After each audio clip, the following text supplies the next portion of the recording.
Hey there, it's Paula G of the Paula G Company, and today I want to talk about something that's both personal and business related, right? So I was reflecting upon things that I just feel like I just really don't want to do, right?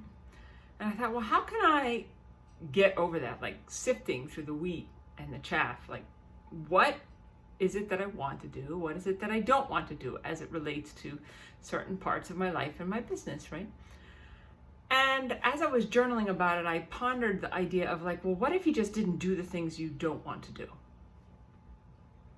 Right? Might sound radical, but think about the amount of time and how you spend your time and day, which is essentially how you are spending your one precious life, because that's how we spend it. And how much of the time is spent doing things that you don't want to be doing? There are things that are draining you, and you are spending a lot of time doing them, a little bit of time doing them. And then ask yourself the radical question, well, what if you just stopped doing them? What would happen then, right? Often we think that, oh my gosh, we have to do this or the world's going to fall apart, but maybe not.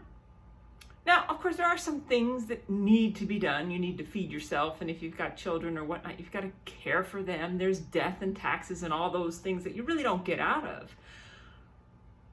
But there's a few things you can do with the things that you don't want to do anymore. You can radically just stop doing them. You can do them in a different way so you no longer hate doing them or dislike doing them, or they no longer drain you.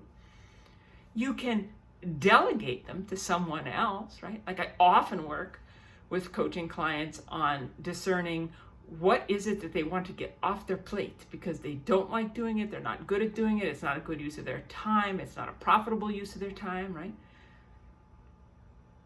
Or you can do something else entirely.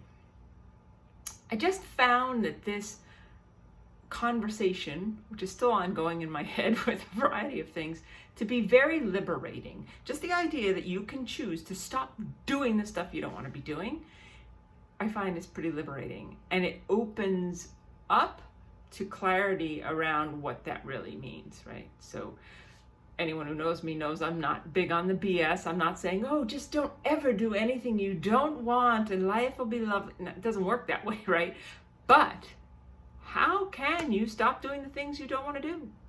Maybe stop doing them, do them differently, delegate them, find a new thing to replace it. And I don't just mean like covering over the poop with ice cream, because there's a whole ice cream on poop story that I'm always happy to share, metaphorical.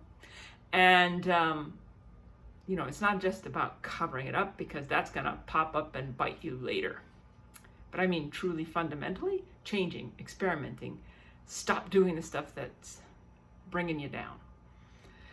So that's something to reflect on today. And if you want more, go to thepaulagcompany.com. And if you go there, you can gladly book a time to chat with me, because I would love to help you liberate yourself from the things that are bringing you down in your business, making you less profitable, making you less happy, or impeding you from creating what you want most. So with that, I hope to see you at thepaulagcompany.com, and I invite you to create a great day.